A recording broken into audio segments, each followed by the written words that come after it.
Bonjour, bonjour, merci d'être venus nombreux à cette rencontre autour de la mémoire des Juifs d'Algérie, les Juifs d'Algérie du décret Crémieux à l'exil, c'est l'intitulé donc de cette rencontre, et de la première rencontre entre Annie Cohen-Solal, l'historienne, et l'auteur Johann Sfar, l'auteur entre autres, on va beaucoup parler du chat du rabbin. Mais avant de leur laisser la parole, je voudrais d'abord laisser Florence Udovitz, conservatrice au musée Fabre de Montpellier, de restituer ce débat dans le cadre de ces rencontres autour de l'histoire de la France et de l'Algérie. À vous, Florence. Merci Toufik, merci à vous de nous suivre si nombreux durant ce cycle. Très simplement, ce que je disais, je crois tout à l'heure, il s'agit dans ces rencontres et dans ces soirées, dans ce type de format, de faire comme une mini-exposition en une seule soirée, afin que les objets prennent la place et peut-être la voix de cette histoire que nous avons tant de mal encore en France et aussi en Algérie, je crois, à restituer.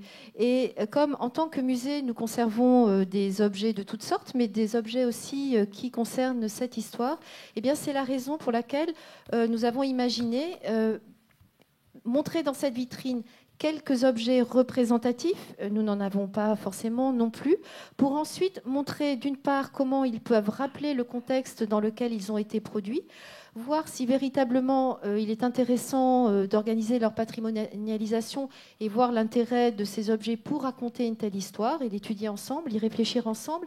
Et enfin, assortir d'une part cette présentation avec de la musique qui aussi leur donne une résonance toute particulière. C'était particulièrement visible et audible, surtout ce soir, je crois, et qui présente aussi là un autre versant de cette histoire qui est de l'ordre du sensible, et je crois que c'est peut-être ce qui manque encore aujourd'hui. Et là, en parlant de sensible, eh bien, articuler immédiatement après ces objets dans la vitrine, eh bien, une prise de parole par donc mes invités, nos invités et mes voisins tout proches. Je crois que nous sommes vraiment très très heureux de les accueillir ce soir pour très simplement, à travers leurs mots, leur justesse, leur vérité, restituer toute la sensibilité que l'on peut donner à cette histoire, l'incarner et la vivre ensemble dans ce moment privilégié au Mucem. Donc je vais laisser la parole à nouveau à Toufik et bien sûr à nos invités. Alors, Johann Sfar, vous connaissez bien sûr le chat du rabbin. Et le chat du rabbin parle de cette histoire particulière des Juifs d'Algérie. Enfin, je dis des Juifs d'Algérie, mais plutôt d'une Algérie où il y avait encore des Juifs qui vivaient avec des musulmans dans des quartiers populaires, le quartier de la Casbah. Mais vous vous demandez pourquoi Annie Cohen-Solal, juste à côté de moi, qui est historienne, qui est plutôt la spécialiste de Jean-Paul Sartre, la première biographie de Sartre, on la doit bien sûr à Annie Cohen-Solal en 85, qui est biographie qui a eu un succès mondial. Vous avez aussi écrit sur Paul Nizan, vous avez écrit sur la peinture, sur Rothko. On attend pour l'année prochaine, je crois, votre livre sur Picasso. Vous avez aussi écrit sur le marchand d'art Léo Castelli. Mais vous n'avez jamais parlé de cette histoire-là. Et pourtant, la différence qu'il y a entre vous et Johann Sfar, c'est que vous êtes né en Algérie, Annie Cohen-Solal. Alors, cette question, quand je vous ai posée la première fois, quand on a pensé à vous, d'abord, il faut que je vous dise qu'on a pensé à Annie Cohen-Solal en passant des coups de téléphone en Algérie, en leur disant, par exemple, pour vous, et puis tout le monde nous a dit, mais cette culture-là, il y a une personne qui sait en parler, c'est Annie Cohen-Solal. Et chaque fois, je me posais la question, mais enfin, on la connaît, mais j'ai jamais lu de livre d'Annie Cohen-Solal parlant d'Algérie.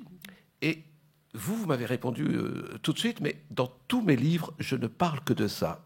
Et je vous ai reposé la question dans les livres sur Jean-Paul Sartre, sur la peinture, sur Nizan, sur Rothko, et vous m'avez dit exactement. Alors je me suis dit, mince, si je sais lire les bandes dessinées de Johann Sfar, peut-être que je ne sais pas lire les essais. Annie Cohen-Solal, pour commencer, alors cette histoire. Alors, ce qui est très très beau, c'est ce paradoxe qu'on incarne tous les deux. Quelqu'un qui naît... vous naissez en 75, c'est ça ? 71 et à Nice, et je peux même dire à ta place, Johann, qui n'est jamais encore allé en Algérie. Voilà, donc il ne met pas les pieds en Algérie et dont toute l'œuvre traite de cette histoire, mais comme si on y était. Rabbin, ouais. On y était. Le chat du rabbin, oui. Et moi qui y suis née, dont les parents y sont nés, qui l'ai quitté quand j'avais 13 ans, en 62. Et je pense que... Et qui apparemment n'en parle jamais. Mais en fait, toute ma recherche, tous mes livres sont pétris de cette obsession de l'Algérie.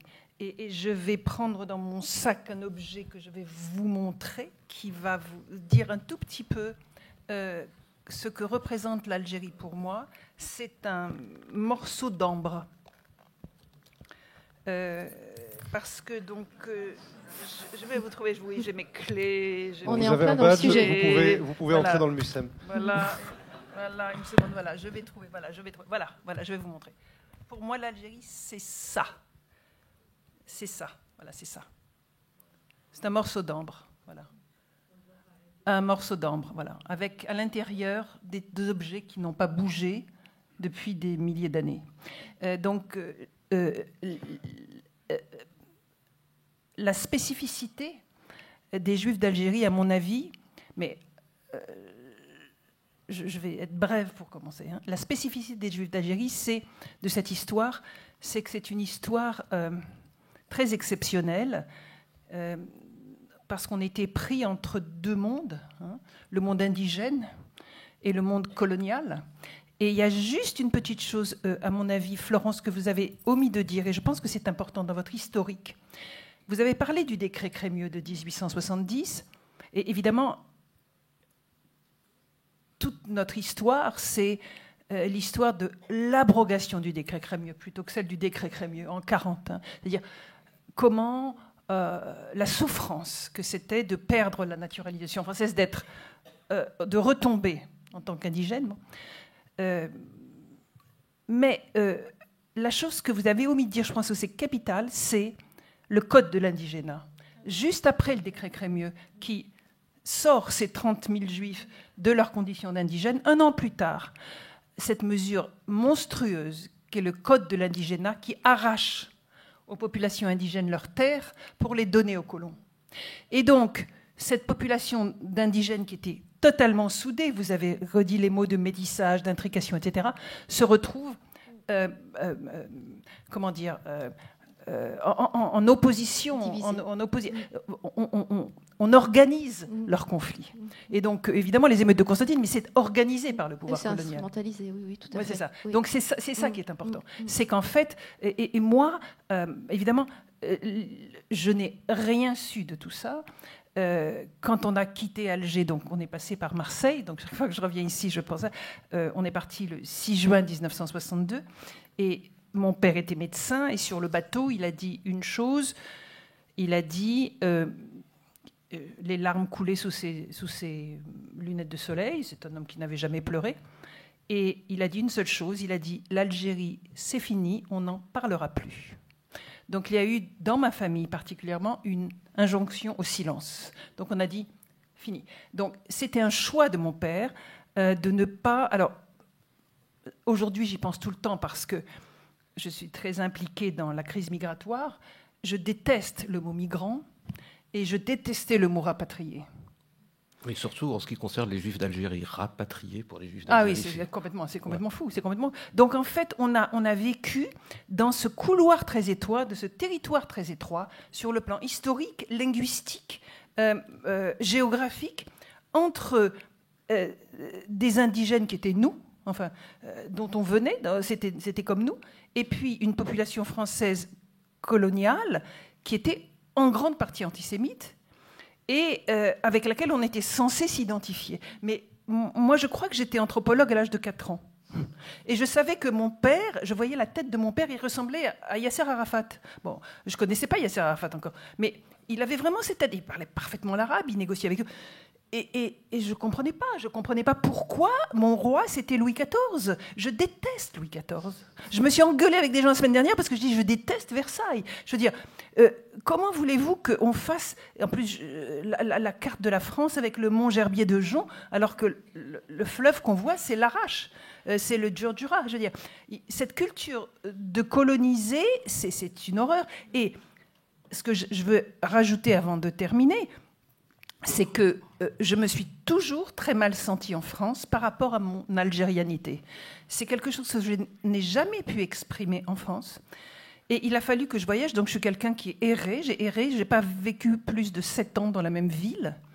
Et donc, j'ai vécu dans un kibbutz, j'ai vécu à Berlin, j'ai vécu à Jérusalem, j'ai vécu à New York, j'ai vécu en Toscane. J'ai appris 8 langues. J'ai appris l'arabe, l'hébreu, enfin, beaucoup de langues. Et en fait, c'est aux États-Unis, où donc après le livre sur Sartre, le président Mitterrand m'a envoyé comme conseiller culturel, que j'ai pu libérer mon algérianité en m'identifiant avec les African American women, avec les femmes noires américaines, parce qu'elles ont un double stigmate. Et donc c'est là, je me souviens, j'ai fait une conférence là-bas, que j'ai pu devenir écrivain algérien. Et c'est là que j'ai, par exemple, fait une conférence, un séminaire sur les cultures d'Afrique du Nord. Et j'ai invité à mon séminaire Jacques Derrida, qui est mon oncle. Et il y avait Jean Daniel, qui était de passage à New York. Je lui ai dit, mais venez donc à mon séminaire, il y aura Jacques Derrida, vous le connaissez. Et Jean Daniel me dit, j'ai jamais parlé de l'Algérie avec Jacques Derrida. Donc c'était en 1995, c'était un jour de Yom Kippour, c'était le 50e anniversaire de la création des Nations Unies. Et c'était un jour où il y avait le pape à New York. Donc, on ne pouvait pas bouger à New York. Donc, c'était un jour historique. Et à mon séminaire, pour la première fois, Jacques Derrida et Jean Daniel, qui étaient nés à quelques mètres de distance à Blida, ont pu se parler de l'Algérie. Donc, pour dire qu'il y a une censure en France par rapport à ce phénomène. Et donc, chez moi... Mais que vous avez intégré, Annie Cohen-Solal. Non, parce que j'en ai parlé. Et en fait, je crois que ce qui a motivé toutes mes recherches et toute ma trajectoire d'historienne et d'écrivain, c'est l'exil, c'est cet exil. Et je vous disais que dans le livre sur Sartre, je ne travaille que sur des exilés, je ne travaille que sur des déplacés. Et c'est pour ça que je me suis intéressée au monde de l'art, parce que tout artiste visuel se déplace. En général, on ne trouve pas à l'endroit où on est né le professeur ou le musée. Donc on doit se déplacer. Donc le livre sur les peintres américains, c'est la migration des peintres américains à Paris, parce que c'est à Paris que ça se passait, et le retour aux États-Unis. Léo Castelli, c'est un marchand qui est né à Trieste, juif de Trieste, qui ont émigré un peu partout, puis aux États-Unis. Marc Roscoe, émigré de Russie. Et c'est les effets de l'exil sur la création. Et Picasso, c'était donc l'étranger par excellence, l'étranger en France, maltraité par la France. Et ce qui m'intéresse, ce sont les stratégies que les exilés trouvent dans un pays dans lequel les institutions, la plupart du temps, les rejettent. Donc, page 613 de mon livre sur Sartre, voilà, il y a une page où c'est une autobiographie. Formide, impec, sans sas. Comme tous les petits écoliers français, les enfants en tablier clair des écoles d'Algérie s'amusaient à utiliser ce nouveau trésor lexical des années 50, ces nouvelles clés emphatiques qui leur permettaient d'en rajouter sur les chansons à la mode ou sur l'apparition du premier Spoutnik. Alors que Jean Nohain cravachait tambour battant ses foules, la France ressentait les premières douleurs de cet accouchement à l'envers qui allait la mettre à feu et à sang 8 années durant. Car cette guerre d'Algérie, dont Sartre expliquait en 1957 qu'elle allait coincer le pays dans un piège abominable, était effectivement en train de gangréner tout le pays. De Dunkerque à Tamanrasset s'effondrait inéluctablement cet édifice colonial qui avait pourtant semblé de très loin prospère, solide et inaltérable, car peu importait à Paris, semblait-il, qu'on enseignât dans les écoles d'El Billard, de Ouargla ou de Tlemcen, à tous ces petits-enfants d'origine confondue, que leur pays possédait au centre un grand massif graniteux qui s'appelait le Massif central, etc., etc., etc. Voilà. Donc, ça, c'est mon... Et puis la reine Karina aussi. La Karina, on va en parler. John Sfar, le premier tome du Chat du rabbin est paru en 2002. Et quand je vous ai posé la question, mais pourquoi raconter cette histoire, vous qui êtes né à Nice, je me doutais que vos parents étaient originaires d'Algérie. Vous m'avez fait une drôle de réponse. Vous m'avez dit, je viens d'avoir une fille et je voulais qu'elle connaisse son histoire. Et donc, j'ai fait parler, non pas mon père, mais ma grand-mère. Est-ce qu'il y avait un silence du côté des parents et est-ce qu'il fallait remonter jusqu'à la grand-mère ? Non, bonsoir. J'ai pas grandi dans une famille très silencieuse. Mon père est né en Algérie, ma maman venait d'Ukraine. Donc, oui, il y a quelque chose qui rend la trajectoire un tout petit peu différente, c'est la date où mon père est parti d'Algérie. Mon père est né en 1933 à Sétif, ce qu'il a mis aux premières loges pour assister aux émeutes de Sétif et à leurs conséquences. Je ne vais pas rentrer là-dedans, mais bon voilà. Quand il était petit, il a vu les bateaux de l'armée française qui mitraillaient le village arabe, il a vu les bombes tomber dedans et il dit les bombes tombaient tellement toute la nuit qu'on n'arrivait pas à dormir. Là-dessus, ce petit garçon orphelin de père avec 5 frères et sœurs qui avait vraiment pas beaucoup d'argent, il lui arrivait une tragédie quand il était petit, lui petit juif, c'est qu'un arabe a été accusé d'un crime que manifestement il n'avait pas commis, et la tragédie c'est que l'avocat a sauvé cet arabe de la pendaison. Donc pendant un instant, et ça a déterminé toute son existence, mon père a cru que la justice, ça allait marcher. Du coup, il a fait des études de droit. Vous le savez peut-être pas, mais en Algérie, il y avait 2 parlements.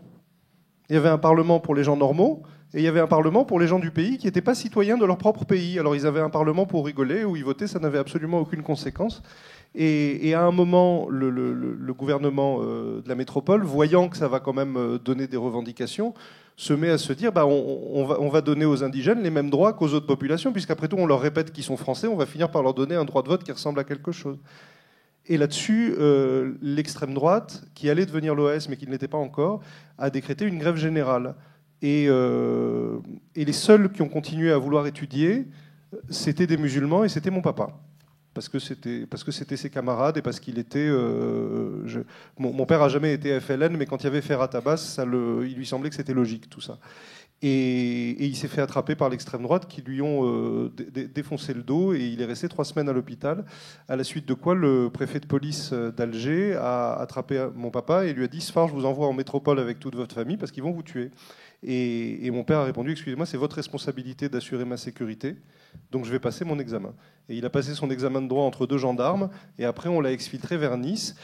Donc ma famille paternelle est arrivée à Nice en 1957, c'est-à-dire avant ce qu'on appelait pudiquement les événements, et ça lui a permis de devenir stagiaire dans un grand cabinet d'avocats et d'avoir un métier.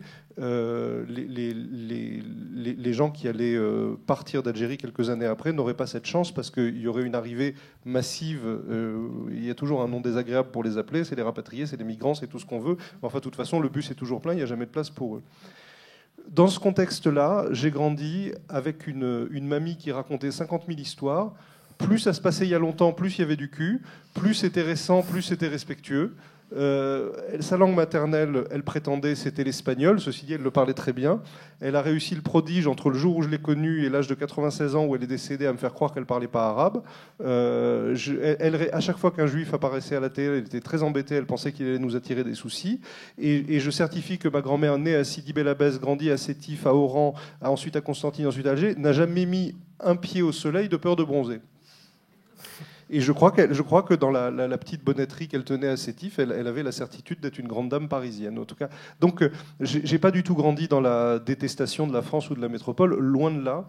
Je viens d'une famille qui a grandi à la méritocratie républicaine. Mon père est vraiment parti de rien. À Nice, il est devenu avocat des putes. Il a fini avocat des banques, puis adjoint de Jacques Médecin. C'est un parcours.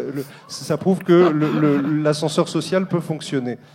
Médecin l'a appelé en lui disant André, on se dispute depuis 40 ans, viens dans mon conseil municipal parce que tous ensemble on va lutter contre Jean-Marie Le Pen. Alors mon père y est allé et 2 ans après, Médecin a reçu Jean-Marie Le Pen à l'hôtel de ville et lui a donné une médaille. Alors mon père est parti. Et comme je suis pas rancunier, j'écris aujourd'hui des romans sur Jacques Médecin. Dans ce contexte-là, quand j'étais petit, j'étais pas très fier de mes origines maghrébines, que j'appelais pas comme ça.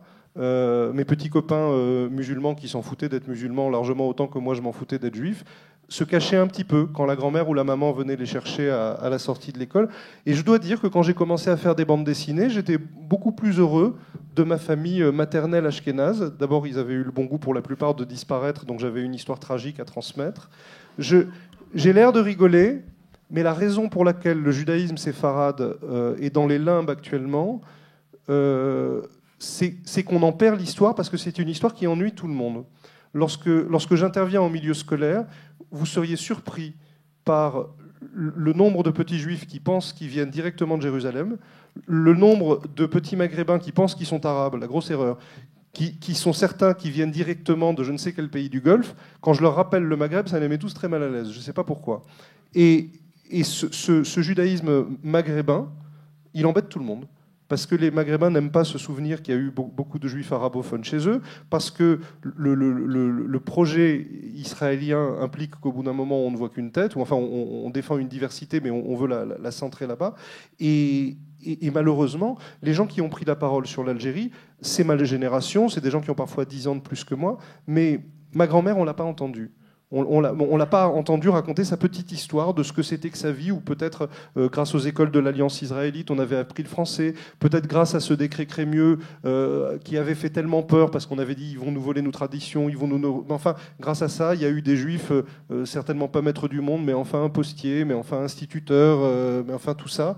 Je veux pas, pardonnez-moi, c'est peut-être notre seul petit point de désaccord, je veux pas faire croire que la machine coloniale a été la seule à faire naître un sentiment anti-juif dans les populations du Maghreb. C'est tout à fait faux. Les juifs, tant qu'ils n'avaient pas de pays, étaient à la merci du pays où ils vivaient, partout à travers le monde. Ils sont devenus bigots en Europe de l'Est parce que les Allemands étaient bigots. Ils ont mis le voile dans le Maghreb parce que s'ils ne l'avaient pas, leurs femmes se faisaient violer. Ils ont fait ce qu'il fallait faire dans le pays où ils étaient pour passer inaperçus.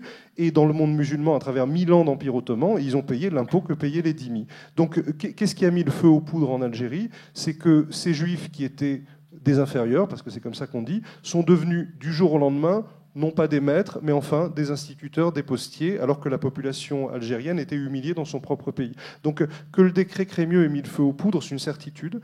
Que les anti-juifs catholiques blancs aient trouvé en Algérie un terreau formidable. On oublie que l'anisette qui se vendait le plus à Alger en 1900 s'appelait l'anti-juif. C'est tout à fait vrai. Mais c'est tout à fait vrai. Et on peut parler aussi... Les maires d'Alger, voilà. la plupart des maires d'Alger. Et Oran et l'abbé Lambert et tout ce qu'on voudra. Oui. Mais pour mettre le feu à quelque chose, il faut que le matériau soit assez inflammable. Oui, mais Johan, le code de l'indigénat. Bien sûr. Alors bien avant ça, et moi malheureusement, mon sujet, c'est beaucoup ça. Bien avant ça, il y a ces monothéismes qu'on adore, qui nous font beaucoup de bien. Mais le problème des intégristes, c'est que quand ils cherchent dans les textes sacrés, ils trouvent des versets qui les aident. Je ne vais pas les citer, c'est pas mon métier. Mais on sait, chacun d'entre nous, que dans l'éducation religieuse qu'on reçoit, il y a toujours un moment où, avec la meilleure volonté du monde, on nous dit du mal de celui d'à côté. Et j'en veux pour preuve que le prochain chat du rabbin, qui risque de faire grincer un peu des dents, va parler des conversions d'une religion à l'autre. Parce que le Mussem et moi, on a la même maladie. Dès qu'on arrive, avant même qu'on arrive, on nous insulte de gauche bien pensante, de bonne conscience, de tout ça, parce qu'on ose encore parler du vivre ensemble, et il paraît que ça ne marche pas.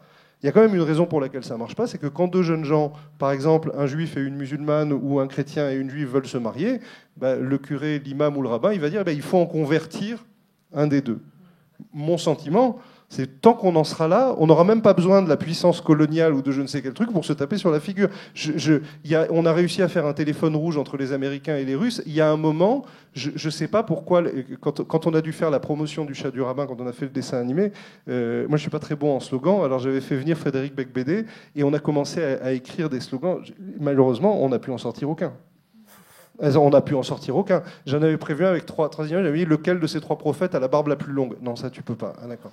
Un film zoophile tout public. Non, ça tu peux pas. Donc, et bon, alors je me souviens plus de la question. La question, c'est-à-dire avant que l'actualité, avant que l'actualité prenne le dessus sur la mémoire, parce que on voit bien que dans les derniers albums du chat du rabbin, vous parlez surtout de l'actualité. Ce premier album, Bar Mitzvah 2002, cette envie de transmission d'une histoire que vous a racontée ou que votre grand-mère a incarnée et qui s'est imposée à vous quand vous êtes devenu papa, c'est ce que vous me disiez pour l'album. Comment ça s'est concrétisé ? Quelle mémoire ? Parce qu'on va voir que dans les dessins de Johannes Farr, quand il va représenter Alger, c'est quand même beaucoup d'imaginaire.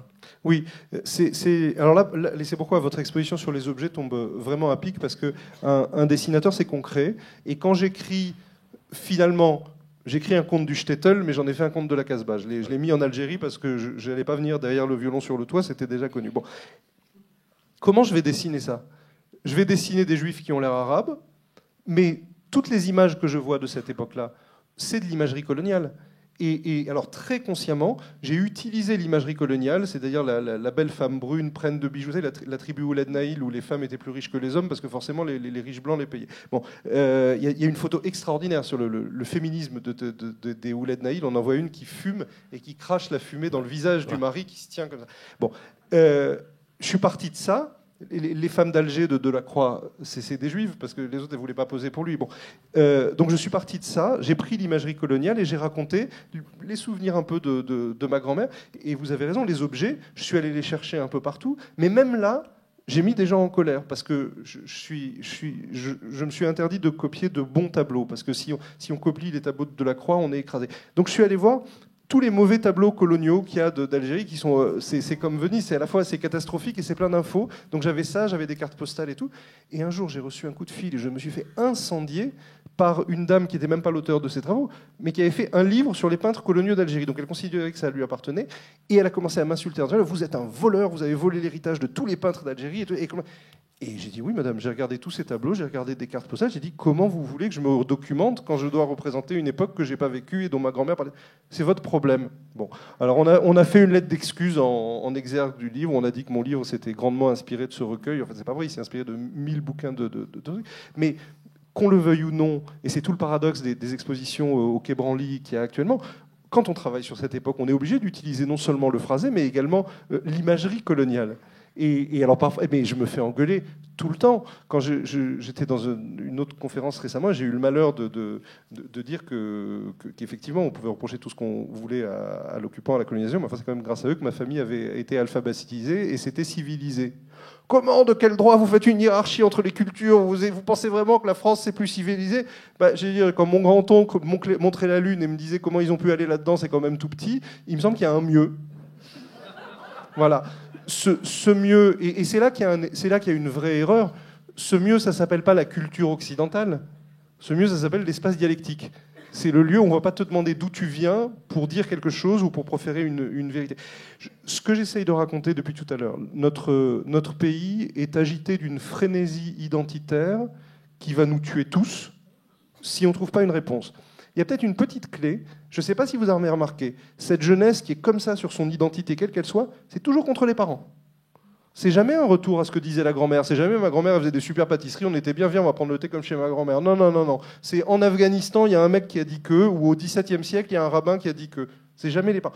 Donc, il me semble que revenir à la sensualité des souvenirs de la famille, parce que souvent, tous ces excités, c'est des petits garçons, parce que c'est toujours les petits garçons qui crient, qui n'ont pas eu le contact qu'on veut avec les parents. Et là, je dois dire qu'il y a une grande culpabilité des parents dans les familles juives et dans les familles musulmanes. C'est que souvent, on a fait croire à l'enfant qu'on était ici de passage. Dans les familles musulmanes, c'est Arouda, on fait croire qu'on va revenir au pays. Et dans les familles juives, on a quand même fait croire à plein d'enfants qu'on allait tous partir à Jérusalem l'an prochain. Ça fait 2000 ans qu'on dit aux petits juifs l'an prochain à Jérusalem. Et ceux qui y vont, ils reviennent parce qu'ils s'aperçoivent que les Israéliens les traitent d'arabes. Bon, donc, c'est pas faux. Hein. Je parlais à une copine marocaine qui maintenant vit en Israël, je lui parlais de la cuisine de ma grand-mère, elle me dit ah, mais ça on fait plus. J'ai dit quoi? Et alors ils se font maintenant en Israël une espèce de world cuisine qui est formidable, hein, formidable, mais il faut surtout pas l'appeler arabe. Alors ça devient quand même compliqué. Et moi, il me semble que revenir vers des souvenirs de sensualité, de proximité, dire, et c'est pourquoi le dessin aide beaucoup, accepter la jouissance qu'ont pu avoir les colons en découvrant le Maghreb. Accepter que quand Delacroix va en Algérie pour faire des aquarelles, il ne fait pas que du mal. Il va en quête d'amitié d'une façon ou d'une autre. Même Napoléon, qui veut se convertir à l'islam pour faire plaisir à ses soldats, il ne fait pas que du mal, dans mon état, si je peux me permettre. Je crois que l'humanité a toujours beaucoup envie de fraternité, elle le dit très mal, elle le dit par la violence et par la domination, mais il il faut parfois utiliser ça. Donc l'utilisation de l'imagerie coloniale, chez moi, est tout à fait consciente. Mais cette réponse de Johannes Farr, c'est une réponse que vous faites aujourd'hui. Est-ce que en 2002, donc en 2001, quand vous décidez de raconter le chat du rabbin, vous êtes obsédé par ce qui se passe et il y a de bonnes raisons de s'inquiéter. Mais à l'époque, c'était quoi? C'était une envie de transmettre une culture, la culture de votre grand-mère, que vous voyez disparaître. C'était une manière de dire aussi à votre fille, voilà, je viens de cette histoire-là, ou c'était juste une manière, comme vous l'avez plus ou moins dit au début, de parler de ces juifs dont on ne parle jamais parce qu'ils sont arabes, parce qu'ils sont des séfarades et pas des ashkénazes. Alors, deux choses. À l'époque, il me semble qu'on était tous, autant qu'on est, beaucoup plus lucides qu'aujourd'hui. C'était au lendemain du 11 septembre, et les éditoriaux dans les journaux étaient beaucoup plus mûrs que ce qu'on lit aujourd'hui. On nous écrivait dans tous les journaux, de droite comme de gauche, on essaye de nous imposer un choc des civilisations. Ça vient des États-Unis, ça vient d'Afghanistan. On va refuser ça et on va créer un maillage et un espace culturel commun. Aujourd'hui, quiconque dit ça prend un caillou, on lui dit t'es un naïf. Ça, c'est la première chose. Ensuite, sur l'héritage religieux, mon fils a eu des angoisses récemment parce qu'il est question qu'il aille vivre dans un autre pays l'an prochain, ça l'angoisse et tout ça. Je lui ai dit une phrase dont je pensais jamais qu'elle allait sortir de ma bouche, moi qui ai tout fait pour m'échapper de ça. Je lui ai dit, écoute Raoul, là je peux pas tu veux pas, une fois dans ta vie, aller voir un rabbin, parce que quand on a des questions absurdes, ça sert à ça. Il m'a dit, écoute papa, il a 15 ans, il a 15 ans. Il dit, écoute papa, t'as subi tout ça beaucoup, tout ce qui te plaisait là-dedans, tu l'as mis dans le chat du rabbin. Alors si tu permets, je vais lire le chat du rabbin, ça va suffire. Je crois j'ai vraiment un paradoxe avec la religion, c'est que je n'adore pas ça et en même temps j'y suis très attaché. J'arrête pas de penser que je fais des choses anticléricales, mais tous les prêtres m'adorent, je ne sais pas pourquoi. Je pense que dès qu'on parle d'eux, ils sont contents de toute façon. Ou à un nain, j'ai dit un jour, monsieur le rabbin, mais comment ça se fait que je choque aucun juif? Il m'a dit, mais tu viens 40 ans après Philippe Roth. Donc je crois. Mais il y a tout de même l'idée, oui. De transmission. Ce judaïsme de ma grand-mère qui consistait à dire qu'il fallait partir avant la fin du discours du rabbin parce que le couscous allait refroidir, celui-là m'intéresse beaucoup. Parce qu'après tout, je me souviens de tout ce que m'a raconté ma grand-mère et j'ai un souvenir très diffus des discours de rabbin. C'est pas pour les minimiser. Hein. Adi Cohen-Solal, est-ce que vous avez eu une culture... Bravo.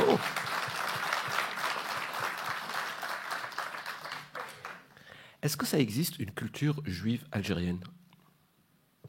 Alors, je vais un peu rebondir sur ce qui a été dit, sur la parole de la grand-mère. Parce que apparemment, c'est pas de votre père que ça venait, c'est votre grand-mère. Oui. La place des femmes, la relation à... je veux dire... la relation, vous avez dit plusieurs fois le mot sensuel, la sensualité. C'est clair que ça existe. Et je vais vous dire, moi, je ne partage pas tout ce que vous avez dit.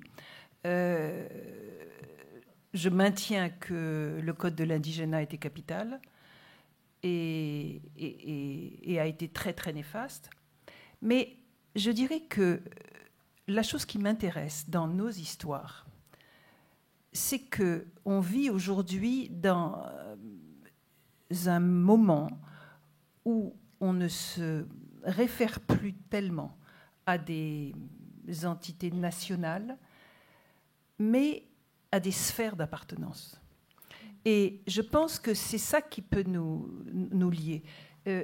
Il me semble que je ne me sens pas personnellement... Vous dites que vous adorez la France parce que vos ancêtres ont pu devenir instruits. Bon. Moi, non. Je vois l'aspect négatif de la colonisation. Par contre, la chose qui m'importe, c'est que nous, Juifs d'Algérie, nous sommes des pionniers par rapport à cette nouvelle anthropologie qui se met en place de sphère d'appartenance. C'est-à-dire que mon passeport français ne me définit pas.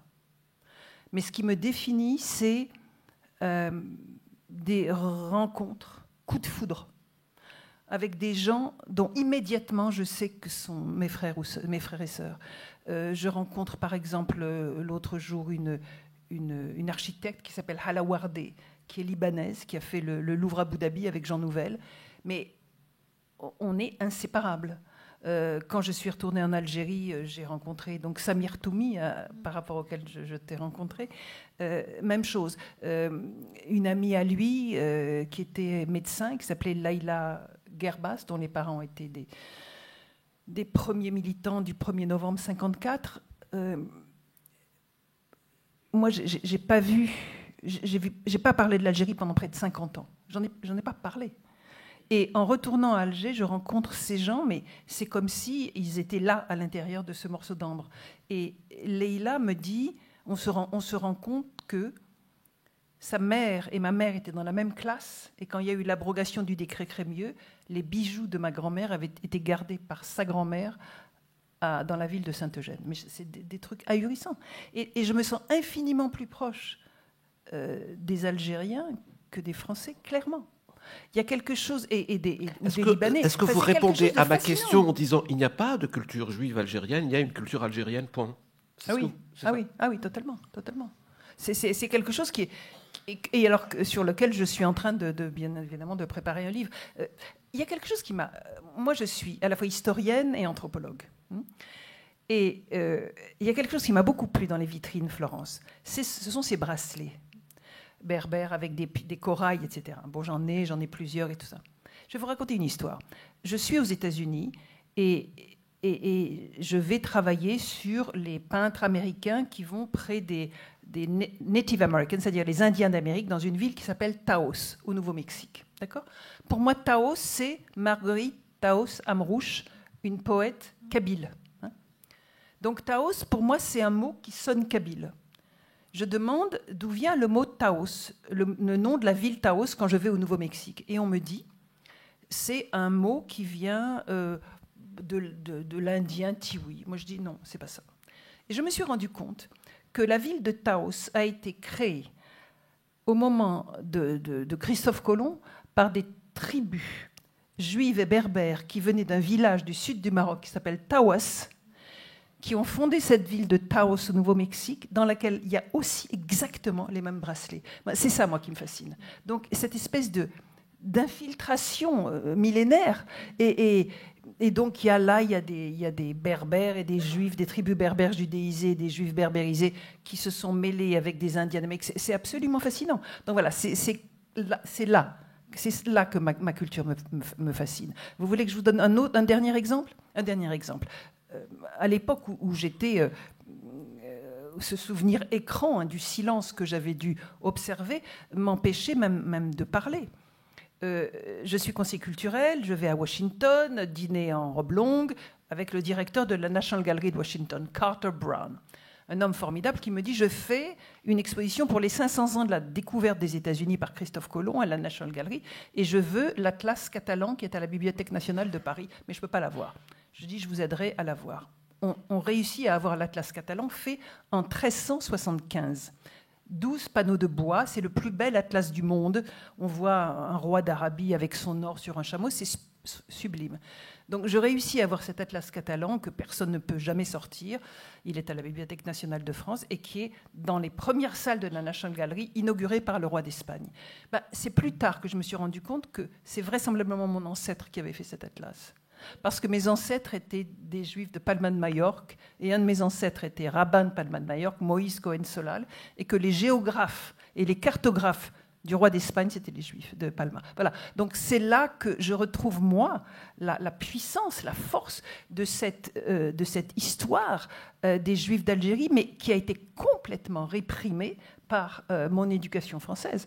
Voilà, donc c'est ça qui nous différencie. Moi, je regarde loin de l'histoire de très longue durée, l'anthropologie vers l'avenir, et c'est une force, moi, qui me permet de comprendre la société contemporaine. Et si aujourd'hui, moi je suis si simple, la semaine dernière, jeudi soir, on a inauguré une chaire des migrations au Collège de France, je veux dire, c'est la question clé, c'est la question politique la plus brûlante aujourd'hui. Et je pense que par rapport à ça, une expérience d'exil, c'est une clé qui permet de dire que, bien évidemment, la politique actuelle est insuffisante. Aucun de vous deux, merci.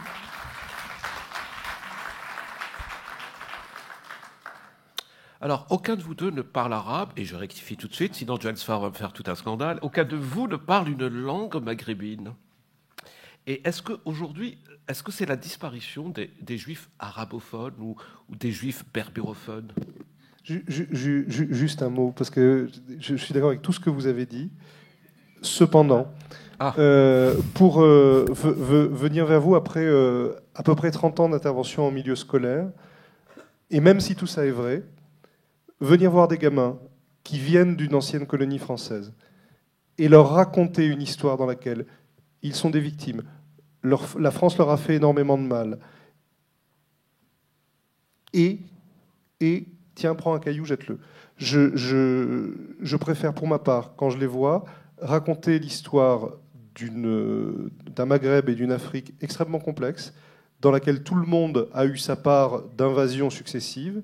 Et j'essaye, même au prix de torsions sur l'histoire, parce que moi je suis un narrateur, de leur raconter un espace dialectique dans lequel ils vont avoir leur place autrement que comme une victime, autrement que comme quelqu'un qui vient se venger. Et on ne mesure pas à quel point, et je vais le dire de la façon la plus caricaturale possible, l'occidental qui explique à quel point il déteste l'Occident, à mes yeux, est plein de mépris vis-à-vis de l'enfant de colonisé à qui il s'adresse. Et je parle de professeurs, je ne parle pas d'universitaires, je parle de quand on parle à des enfants. Ce que j'essaye de leur raconter, c'est qu'on a eu toutes sortes de colonisations successives en Algérie, la dernière en question étant l'arabisation, et maintenant c'est la Chine, il paraît, et que ce territoire, pourquoi je m'intéresse aux rabbins d'Algérie et pourquoi j'ai trouvé si peu de documents sur les rabbins d'Algérie quand j'ai commencé à travailler sur le Shah du rabbin. Il y avait plein de choses sur les rabbins du Maroc. Zafrani a écrit des choses formidables, et heureusement qu'il était là. Sur les rabbins d'Algérie, il n'y avait rien, parce qu'il y a une chose qu'ils ont appris de la France, les Algériens, et depuis toujours, c'est de s'engueuler. C'est le lieu où on s'engueule, le lieu où on est obligé de faire avec les autres, le lieu où il n'y a pas de royaume, donc c'est compliqué. Donc il y a cette espèce d'humilité du rabbin algérien que j'ai appelé un garagiste de la foi. C'est-à-dire, il égorge des poulets, il fait la prière, il machin. On est en train d'en souffrir jusqu'au sein même du judaïsme séfarade. Armand Abécassis a écrit un article extraordinaire il y a quelques semaines sur les complexes des religieux séfarades qui, depuis 30 ans, ne parlent que du racidisme d'Europe de l'Est parce qu'ils ne connaissent pas ou n'assument pas leur propre culture, et ils en viennent même, le jour de Kippour, à faire 2 fois la prière de Moussaf parce que les Ashkénazes font comme ça. Voilà. Et on est dans une... Et moi-même, quand j'ai commencé à écrire une histoire de rabbin avec un chat qui parle, dans les premières versions, ça se passait en Europe de l'Est. Parce que pour moi, le judaïsme miraculeux, intellectuel, il venait d'Europe de l'Est. Et pour moi, le Maghreb, c'était pas comme ça. Donc, tout ce que vous avez dit, je suis d'accord avec tout. Moi, j'essaye de raconter des contes où je réenchante l'imaginaire maghrébin et où j'essaye de créer un espace possible pour que chaque enfant se sente bien et n'arrive pas en situation... Alors là, on est d'accord. Moi, je ne suis pas pour l'antagonisme. Je crois que ce que j'ai raconté, c'est une complémentarité. Bien sûr. Hein, mais il ne faut pas non plus se leurrer sur les pouvoirs politiques, ce que les pouvoirs politiques ont créé entre des populations qui étaient jumelles. Bien sûr. Mais ce qu'on a vécu, pour le dire de manière beaucoup plus presque caricaturale, ce qu'on a vécu quand j'étais enfant, c'était la négation de l'histoire de chacun. On n'avait pas le droit de parler de ce qu'on avait subi, soit parce qu'on les ancêtres avaient vécu l'esclavage ou la colonisation ou la Shoah, on n'en parlait pas. Et aujourd'hui, je ne suis pas du tout en train de dire qu'on en parle trop, je suis en train de dire qu'on en parle mal. On en parle en oubliant que ça devrait être une préoccupation universelle et en faisant un concours de victimes. Et je crois que je suis d'accord avec tout ce que vous dites, mais j'aimerais que les gamins passent leur bac d'abord et qu'on leur raconte ça après. Et je le dis de manière très caricaturale, mais tu es chez toi ici, on a un espace à inventer, tu arrives avec des blessures qui servent à quelque chose, je voudrais que tu me racontes une histoire avec ça. Si tu veux m'engueuler, engueule-moi, mais on va en parler. Moi, je fais de mon mieux pour parler avec tout le monde, et ça me demande beaucoup d'efforts, parce que je suis profondément universaliste, j'ai beaucoup de mal avec le moi-je, et on est cette génération-là aujourd'hui, on est parti de... Et j'essaye de tenir là-dessus. À votre avis, quelle est la fonction Le micro. Quelle est la fonction de vos albums? Je pense que moi j'adore ce que vous faites. Je trouve ça extraordinaire. Quand je me balade dans la Casbah d'Alger, j'ai l'impression d'être dans vos albums. Donc, expliquez-nous un peu ce travail. Ça m'intéresse beaucoup, moi, ce travail dans les écoles. Expliquez-nous un peu ce que ça a changé, parce que c'est capital. Ça me fait penser à Art Spiegelman et Maus. Vous le connaissez, Art Spiegelman? Oui. Hein? Ouais. Mais vous l'avez rencontré? Il est beaucoup plus provocateur que moi. Vous le connaissez très bien. Il est beaucoup plus provocateur que moi. Lui, d'abord, il comprend pas pourquoi on n'a pas donné l'Allemagne aux Juifs en 1944, puisqu'après tout, c'est Hitler qui avait déconné. Et il dit que l'Europe se porterait beaucoup mieux, puisque les plus grands amoureux de l'idée européenne, ce sont les Juifs. Mes idées n'ont absolument aucune importance. J'ai toujours eu le sentiment qu'il vaut mieux manger ensemble d'abord et se disputer après. Comme dans le banquet de Platon, le plus important, c'est le docteur, c'est celui qui va décider du degré de dilution du vin pour savoir si on s'aime assez pour être vraiment bourré et parler ensemble. La fonction d'un livre avec des dessins, c'est de se retrouver autour d'une image et d'en parler. Après tout, que je pense ceci ou que je pense cela, ça n'a pas beaucoup d'importance. Ce qui m'importe, c'est de les mettre ensemble et de parler d'un truc. Pourquoi tout le monde pousse des hauts cris quand je dis que je suis copain depuis plus de 20 ans avec Rokhaya Diallo. On est intimes, on est amis. Depuis que je la connais, on n'a jamais été d'accord sur rien. Mais vraiment sur rien, même pas sur ce qu'on va manger. N'empêche que, grâce au nombre de fois où on se voit, j'ai l'impression... Je sais que quand elle parle de moi, elle me dit « Mais quand tu le vois en vrai, il dit des choses vachement plus intéressantes que ce qu'il dit à la télé ou quoi. » Moi, je dis pareil sur elle. Quand je la vois en vrai, alors évidemment, les deux premières minutes de la discussion, c'est le racisme d'État, le machin, oui, je sais, d'accord. Et au bout d'un moment, elle me dit des trucs que j'avais jamais entendus. Elle me dit, mais tu sais, je suis allé à la télé, c'était la première fois qu'il recevait une noire, il n'y avait pas de maquillage pour moi. Elle me dit, tu sais, l'oreillette, là, bah, moi, il m'en donne une rose. Je dis, oui, moi aussi. Elle dit, oui, mais tu sais que pour moi, c'est compliqué. Et ça a l'air de rien, mais pour moi, un dessinateur, ça me... Et au bout d'un... Alors ça, c'était des choses simples. Et après, elle me dit une chose grave. Elle me dit, tu sais que quand j'ai fait des études, les seuls noirs qui faisaient des études supérieures, c'était des filles. Parce que les garçons, les parents eux-mêmes avaient une espèce d'autocensure. Dès qu'il y avait le moins de problèmes, ils disaient, on va le mettre en apprentissage. Et mon travail, j'ai pas la hauteur de vue de quelqu'un qui joue avec des idées. Mon travail, c'est de créer la confiance nécessaire pour qu'on puisse se laisser aller à raconter sa petite histoire. Et si on se la raconte ensemble, je suis content.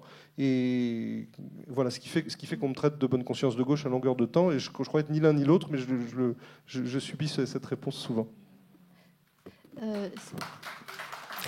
Florence ? Oui, justement, je crois qu'on est vraiment dans une histoire de transmission qui est, que ce soit les générations successives et avec l'absence d'une certaine manière des parents, ou bien ce dont vient de parler Johann Sfar dans la relation qu'il peut avoir avec les enfants ou les jeunes, qui me semble capital à l'heure actuelle, ou bien encore dans ce que vient d'évoquer Annie Cohen-Solal, dans l'histoire précisément des objets. Et ça m'intéresse tout particulièrement parce que vous êtes par deux fois revenu à une histoire à travers un objet, que ce soit le bijou berbère ou bien cet atlas judéo-espagnol, tout d'un coup vous a révélé à une histoire, vous a révélé toute la dimension d'une histoire qui arrive à travers un objet. Et très simplement, j'aimerais peut-être voir avec vous, dans cette actualité qui nous semble très complexe et difficile à appréhender dans son entièreté, comment restituer, comment faire en sorte que, je pense que ce type de soirée permet précisément de partager quelque chose ensemble, alors ça, c'est peut-être pas aussi bon qu'un repas, mais néanmoins c'est la parole, et je pense que c'est très important dans cette histoire. Et comment, d'une certaine façon, les objets que nous vous présentons pourraient continuer à permettre ça, comment, dans quelle instance, dans quel type d'exposition on pourrait continuer à organiser cela de telle sorte que la transmission se passe, pas simplement de parents-enfants, mais aussi de grands... Tout à l'heure, Johann Sfar me disait, il y a toute une génération qui est en train de disparaître, celle de nos grands-parents, d'une certaine façon, et nous n'en recueillons pas la parole, et bientôt tout cela disparaîtra, parce que d'abord le temps va très vite, c'est des transmissions essentiellement orales, ça n'est pas forcément écrit, et tout cet aspect de l'histoire va disparaître. Donc peut-être avec vous, revoir comment tout ce qui est en train d'émerger ici autour de cette table peut se concrétiser dans des projets que nous menons, nous, musées. Oui, moi je trouve que c'est très très intéressant de voir comment, moi je maintiens qu'il y a il y a eu une censure par rapport à la mémoire des Juifs d'Algérie en France avant votre naissance. Et je maintiens, et je pense que vous avez trouvé un angle formidable. Et je pense que... Et l'angle formidable, c'est la bande dessinée, c'est le Ah oui, chat du oui, rabbin, oui. ouais. Oui, absolument. Et l'humour, oui.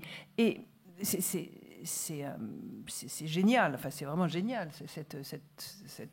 cet angle qu'il a trouvé. Mais si vous voulez, je repère que en France, et je ne veux pas faire de victimisation, mais j'explique des choses. Hein. C'est un pays de tradition catholique qui tente à ne pas vouloir revenir sur les traumatismes de la mémoire collective. Je prends l'exemple de Sartre, par exemple. Sartre, c'est un homme qui, très tôt, a dénoncé des traumatismes de ce pays, notamment, en 1946, il écrit « Réflexion sur la question juive ». Qu'est-ce que l'antisémite ? C'est l'époque où personne ne voulait parler de la collaboration, personne ne voulait parler du Veldiv, etc. Et lui, il fait un livre où il dit « Mais qui a collaboré ?» Et il fixe son projecteur très précisément sur la chose dont on ne voulait pas parler. Parce que la tradition française, c'est de mettre les problèmes sur le tapis, de mettre le tapis dessus et de ne pas en parler. Il a refait la même chose au moment de la colonisation. Il a écrit les articles les plus forts sur la colonisation en Algérie. Il a fait la même chose sur la torture. C'est lui qui a aidé les porteurs de valises. C'est lui qui a fait basculer l'opinion publique au moment de la guerre d'Algérie. Et souvent, très souvent, on a besoin en France de chercheurs étrangers, anglo-saxons, pour regarder là où nous ne regardons pas. C'est-à-dire que les premiers historiens sur la collaboration ont été des Américains, Marus et Paxton. Sur la guerre d'Algérie, c'était des Américains, etc. etc. Bon. Donc, moi, je pense que par rapport à et c'est un problème, c'est vraiment un problème. Donc, par rapport à ce non-dit, ce blanc, ce grand blanc, il faut trouver des angles pour permettre de faire circuler l'information, l'image, la sensualité. Et ce que vous avez fait est exceptionnel. Mais je vous donne un autre exemple. Là, oui. Il y a 2 ans, au Collège de France, Patrick Boucheron fait sa leçon inaugurale. Patrick Boucheron, il a 50 ans, il est très très jeune pour être élu au Collège de France, et il travaille sur la cité médiévale en Italie. Voilà. Tout d'un coup, il arrive et il fait cette communication où il commence par la place de la République, avec le monument de la place de la République qui sert d'autel pour les bougies, pour les petits textes, pour tous les gens qui viennent se recueillir après les attentats. Et il termine en disant qu'il faut... Il se réfère à Al-Idrissi, le géographe du XIIIe siècle à Palerme, qui était le géographe arabe du roi Roger de Palerme, et qui avait fait une nouvelle géographie. Et Patrick Boucheron redonne toute sa valeur à ce qu'il appelle ces commerçants, ces marchands, ce mouvement réticulaire des marchands de la Méditerranée qui était bien loin des aplats colorés des cartes d'histoire de notre enfance. Donc, au Collège de France, pour la première fois, quelqu'un vient dire cette histoire-là, l'histoire des relations des marchands, des grands marchands du Moyen-Orient et de la Méditerranée, c'était une histoire capitale que la France a effacée. Mais il a fallu longtemps. Et ça, c'est le Collège de France, si vous voulez. Donc, c'est l'institution créée par François Ier en 1515, vous voyez. Donc, les choses bougent, mais lentement. C'est très archaïque. Donc, vous avez pris un autre angle. C'est pour ça que je trouve ça formidable. Mais le monde dans lequel je me situe, qui est le monde plus universitaire, bien que mes livres soient plutôt grand public, on est plus en retard, vous voyez, mais c'est vrai qu'on va dans le même sens, on tente d'ouvrir le débat dans le même sens. Enfin, voilà. Alors justement, puisqu'avec Florence Udovitz, on a parlé de patrimoinisation possible, moi, je vais vous dire tout de suite, je ne pense pas que cet objet, l'ambre, vienne d'Algérie, par exemple. Je pense qu'il a été fabriqué en Chine. Et il y a quelque chose de tout à fait certain, c'est que Johannes Farr n'est jamais allé à Alger. La manière dont il a de dessiner la Casbah, de montrer Baboulouette très loin de la Casbah, tout ça, eh ben, pourquoi j'ai été touché, ce n'est pas par la véracité de la géographie, ni par les objets, mais plutôt par des pensées, par de la musique, par des plats. Est-ce que ça se transmet? Est-ce que, bien sûr, que les objets sont là pour que concrètement on parle d'une histoire, d'une mémoire, d'une culture, mais on voit bien que c'est plutôt autre chose. C'est la mémoire. Comment on peut justement conserver cette histoire, cette mémoire, d'après vous?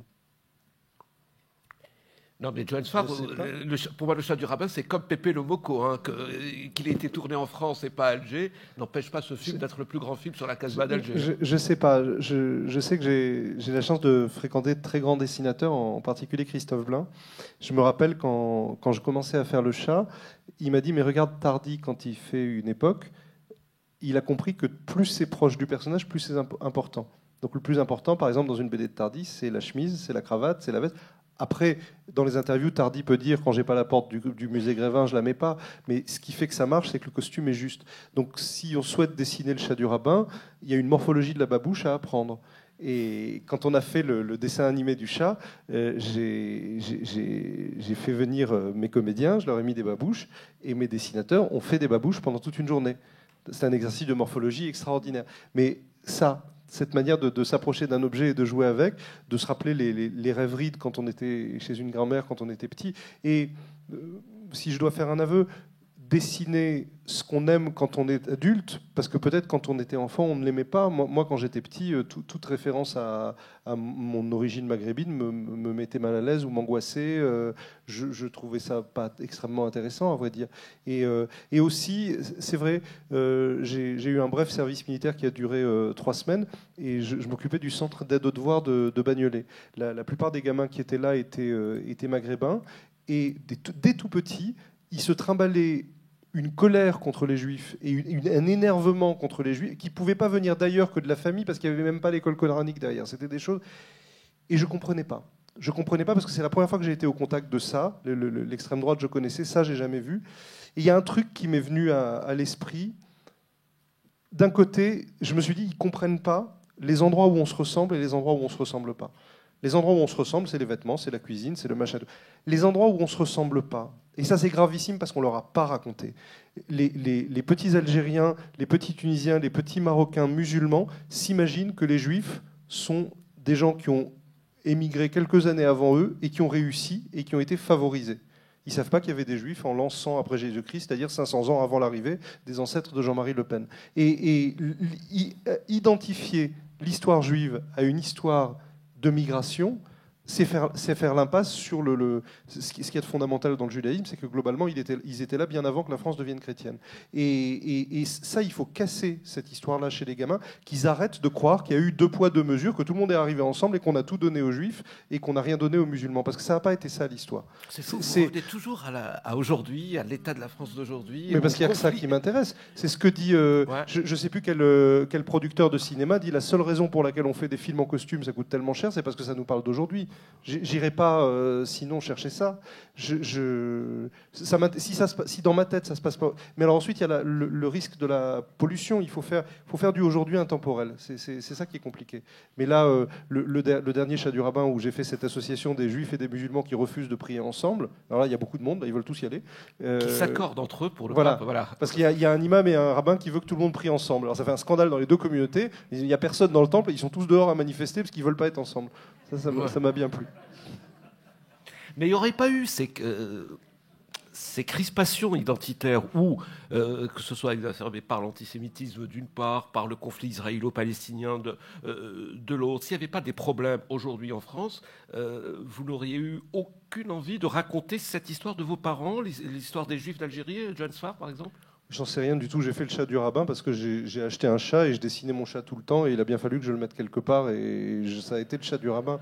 Et puis il y a aussi une espèce. Vous savez, quand j'étudiais l'histoire de l'art, mon prof qui avait pas que bon goût était super fan de Clasen. Alors Clasen, qui était formidable. Il fait des serrures, c'est philosophique. Et un jour, il voit Clasen et Clasen lui dit mais non, mais c'est parce qu'on me demande que de faire ça. Et donc moi, ce qui s'est passé, c'est que non, puis il y a les filles juives aussi. Quand j'étais petit, un jour j'ai demandé à mon père ce que ça voulait dire d'être homosexuel. Il m'a dit c'est aussi grave que si tu fréquentais une fille non juive. Donc il m'a laissé le choix, j'ai choisi la catholique, ça s'est fait comme ça. Mais du coup, j'étais pas du tout attiré par les filles juives parce qu'à chaque fois que j'en voyais une, je voyais mon père, je disais non, c'est interdit, ou faut y aller, t'imagines ton père qui te pousse. Bon. Et du coup, comme j'étais pas attiré, j'arrivais très bien à les dessiner. Parce que dès qu'on est attiré par une personne, on dessine n'importe comment. Regardez Cocteau. Et bah oui, Bacon, il déteste, il réussit. Cocteau, il aime, il n'arrive pas. L'amour, ça aide pas pour le dessin. Le dessin, faut chosifier.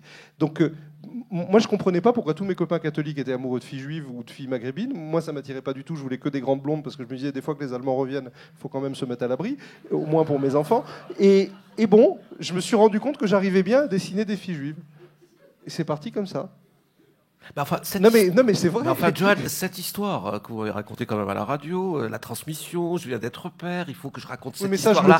Ça, c'était pour la promotion. Non, ça, je le dis 18 ans après. Tu me demandes pourquoi j'ai fait le chat du rabbin, je te dis bah oui, je l'ai fait l'année de la naissance de ma fille, l'année du 11 septembre, juste après les deux. Forcément, rétrospectivement, ça avait ce sens-là. Mais au moment où je l'ai fait, j'avais ce petit chat, je voulais le dessiner. J'avais tous mes copains qui avaient des histoires foireuses avec des filles juives parce qu'elles sont insupportables. Pardon, je suis une fille juive aussi, j'ai le droit d'en parler. Et du coup, je dessinais. Je ne sais pas quoi dire d'autre. On dessine ce qu'on a envie de dessiner. Ensuite, il ne faut pas faire sa psychanalyse au moment où on fait la chose. Quand on fait la chose, il faut s'amuser. Ce qui est difficile, maintenant que je fais le chat du rabbin depuis bientôt 18 ans, c'est de réinventer cette histoire. C'est-à-dire, l'album que je viens de finir, je ne veux pas savoir pourquoi je l'ai fait. Moi, je peux t'expliquer pourquoi j'ai fait celui il y a 18 ans, en disant, tiens, je vais faire ma petite casbah à moi pour mes enfants. Mais je ne sais pas, j'imagine que le jour où ça n'aura plus de sens, j'arrêterai de le dessiner. Annick Cohen-Jalal, pardonnez-moi, oui, Toufik, je suis navrée, mais il va falloir faire vite parce que voilà. Bien sûr, mais on va quand même laisser Annick Cohen-Jalal parler justement le fait de ne plus parler la langue arabe, que les juifs dits de langue arabe, de langue maghrébine disparaissent avec le temps. Ça vous affecte ou pas tant que ça parce qu'il y a eu des changements tout le temps. Oui, ça m'affecte énormément, c'est grave. Moi, le livre de Jacques Derrida que je préfère, c'est celui qui s'appelle « Le monolinguisme de l'autre ». Je ne sais pas si vous l'avez lu. Vous l'avez lu. Et c'est un livre où il dit ce qui était inacceptable, c'est qu'à l'école, l'arabe était une langue facultative. Voilà. Alors, il se trouve que moi, quand j'ai été au kibbutz, j'ai appris l'hébreu et j'ai appris l'arabe à Jérusalem. Mais c'est pas la même, c'est pas le même, c'est pas le dialecte. Et durant votre enfance en Algérie, ou l'arabe, non ? Ah oui, je parlais des mots, je répétais les mots, mais je ne l'ai jamais appris. On n'apprenait pas. On apprenait le français de France. Et quand on arrivait en France, on vous regardait bizarrement parce que vous n'étiez pas comme eux, quoi. C'est particulier. Je ne sais pas, j'ai perdu le fil. Bon, j'ai perdu le fil. Non, mais écoutez... on va ouvrir peut-être le débat. Voilà, oui, non, juste par rapport à la transmission. Je vous donne juste un détail, une petite anecdote. Il y a un mois, j'ai fait un débat à l'École normale supérieure sur un peintre qui s'appelle Mark Rothko. Et sur une chapelle qu'il a créée un an avant de se suicider à Houston avec Madame Dominique Deménil. Et c'est des affinités électives entre deux émigrés, c'est comme ça que je vois cette chapelle, deux émigrés aux États-Unis, qui ne se reconnaissent pas aux États-Unis. Dominique Deménil, protestante, et Marc Roscoe, émigré de Russie, comme votre autre grand-mère, donc c'est Ashkenaz. Et donc, et j'invite à ce débat le grand rabbin de France qui s'appelle... Oui, voilà, Haïm Korsia, absolument. Parce que je le rencontre quelques jours avant, il connaît bien l'histoire de l'art, il connaît bien Rothko. Et je lis son livre sur le grand rabbin Kaplan, où il dit, en France, à l'époque du grand rabbin Kaplan, il y avait deux types de juifs. Il y avait les juifs pieux et les juifs assimilés. Et je demande au grand rabbin de France, est-ce que vous pensez qu'il n'y a pas une autre façon d'être juif entre le pieux et l'assimilé ? Et est-ce que Roscoe, pour vous, parce Roscoe était allé dans un Talmud Torah, etc., jusqu'à l'âge de 10 ans, et il me répond, oui, Roscoe est profondément juif parce qu'il a le sens de la transmission. Et Roscoe était effectivement... Vous avez, vous, quelque chose d'un éducateur. Vous êtes très, très, très profondément éducateur. Et c'est vrai que vous êtes pétri par cette dimension de la transmission, à la fois celle que vous avez acquise et celle que vous donnez. C'est ça que je trouve intéressant. Pourtant, je sors jamais d'une classe en disant ça s'est bien passé, tout va bien. À chaque fois que je sors d'une classe, je me dis on va pas s'en sortir. C'est ça l'aiguillon. Si vous voulez réagir, témoigner ou poser des questions aussi bien à Nicole Hensel qu'à John Swartz, c'est le moment.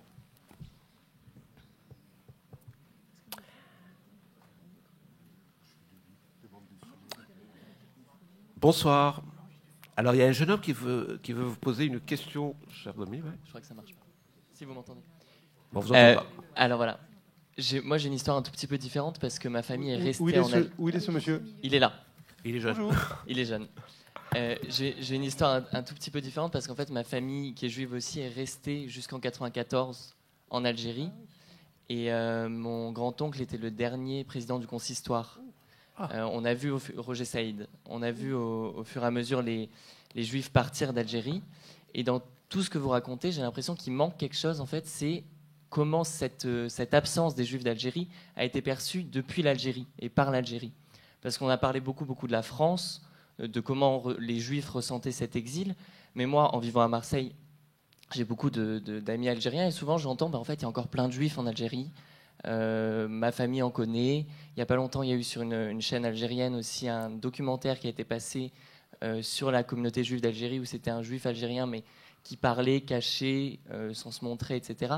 Et pourtant, moi, ce qui a toujours été dit dans la famille, c'est qu'il n'y a plus de Juifs, il n'y a plus personne.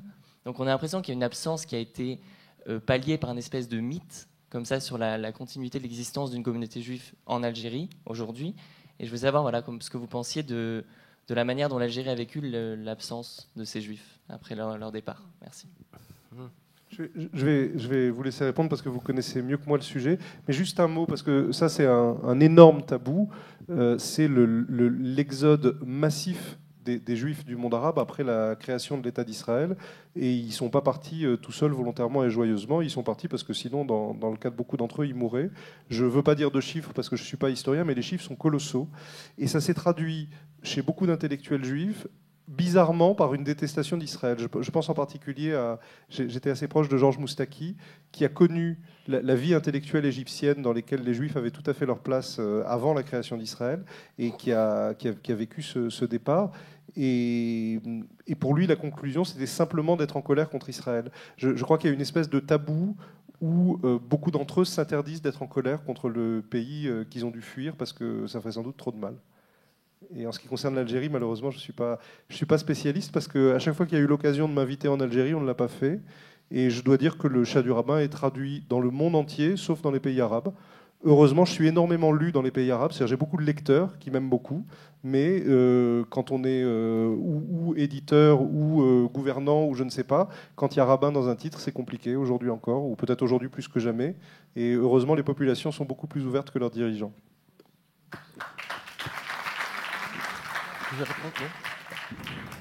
Annie veut peut-être réagir à Nicole Hensel. C'est moi, par rapport à l'absence réelle de la communauté juive, vous parlez de votre famille, c'est très touchant de savoir que votre grand-père était le dernier président du consistoire. Vous avez vu une chose que j'ai trouvée bouleversante, c'est comment il s'appelle, le beau-frère de Mitterrand, Roger Hanin. Voilà, Roger Hanin, qui est demandé à être enterré à Saint-Eugène. Il y a toute une dimension du retour qui me semble se mettre en place. Moi, je pense que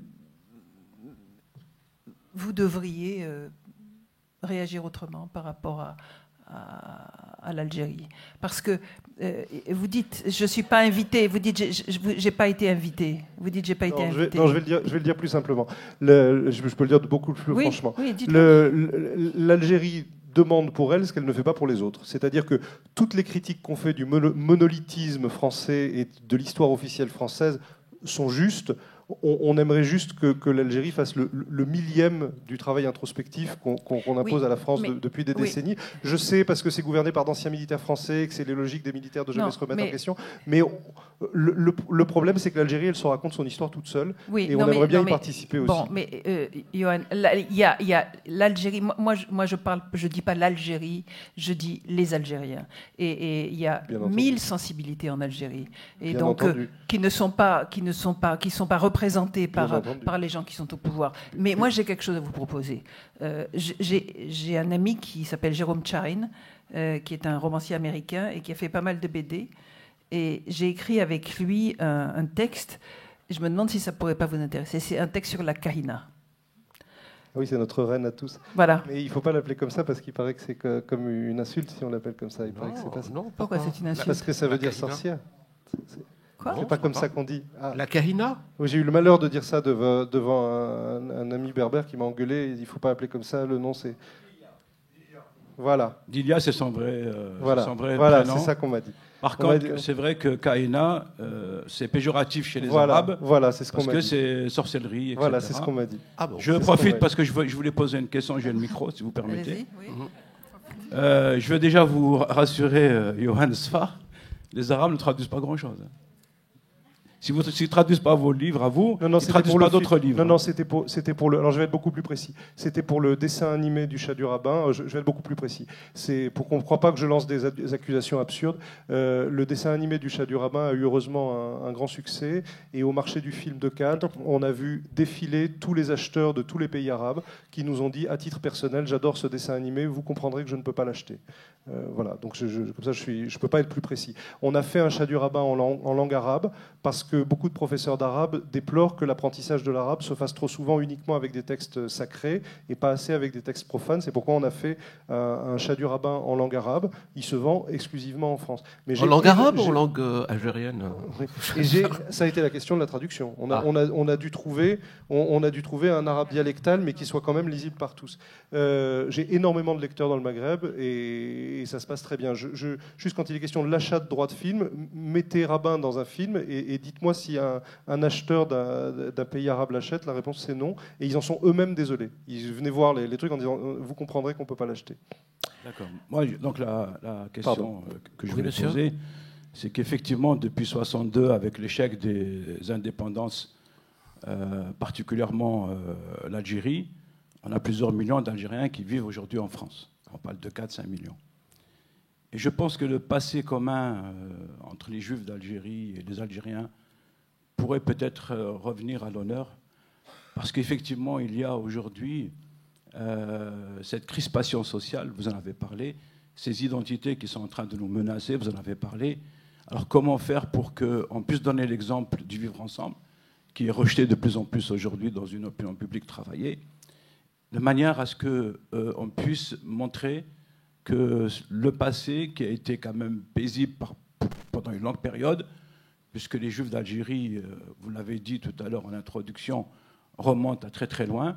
Donc pourquoi ne pas essayer, vous qui êtes écrivain ou dessinateur, ramener ces deux catégories de population française aujourd'hui, puisque les Algériens en France sont devenus français, les Juifs aussi. Donc, parce que c'est très important.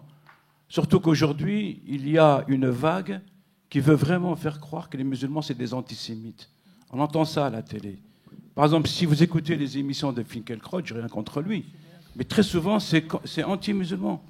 Et il dit qu'il y a un antisémitisme musulman. C'est pas vrai. Qu'il y ait des gens qui soient pour la Palestine, etc., c'est vrai, ça. Mais parler d'antisémitisme chez les musulmans, c'est choquant. Bien sûr. Alors moi, je dirais, avec ma petite... Et je suis d'accord avec vous. Ma petite expérience, c'est que le chat du rabbin, je l'ai fait exactement pour ça. Le Chat du Rabbin, c'est des juifs qui ont l'air arabes, et ça suffit pour qu'on comprenne que je parle du même paternalisme, des mêmes souvenirs, des mêmes familles. Une fois, j'étais dans une école, et il y a 2 filles de 17 ans qui m'ont dit... au début, on voulait pas la lire, ton histoire de juif, mais en fait, ça nous a plu parce qu'on a vu qu'ils sont aussi cons dans les familles juives que dans les familles arabes. Et au début, quand je pense à des camarades comme Fellag, qui a un talent extraordinaire et qui amène un peu le même genre de discours que moi. Ce que je constate, c'est que ça, on le faisait il y a 15 ans, quand j'ai commencé Tcha ou 10 ans, ça passait très bien, et plus ça va, plus c'est difficile. Moi qui essaye d'être toujours quand même dans des trucs plutôt tendres, plutôt pas provocateurs, j'essaie... De plus en plus, c'est mal perçu. Et ces voix, il y en a beaucoup, et je ne suis pas le seul, on est de nombreux artistes à aller sur ces... C'est de plus en plus difficile. Vous avez raison, parce que c'est pas seulement parce qu'il y a des gens qui poussent à la haine, c'est parce que le discours est de plus en plus monolithique.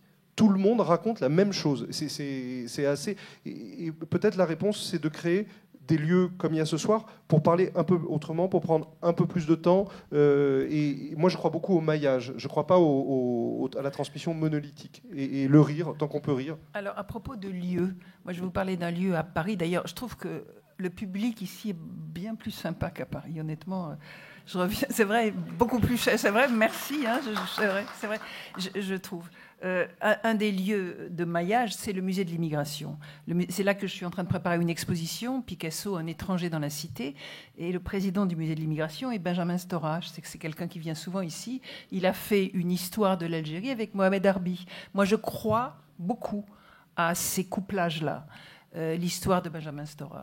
Je crois énormément au travail qui a été fait entre Daniel Barenboim et Edouard Saïd, cet orchestre, le divan, de jeunes Palestiniens, de jeunes Israéliens qui se passe maintenant à Berlin.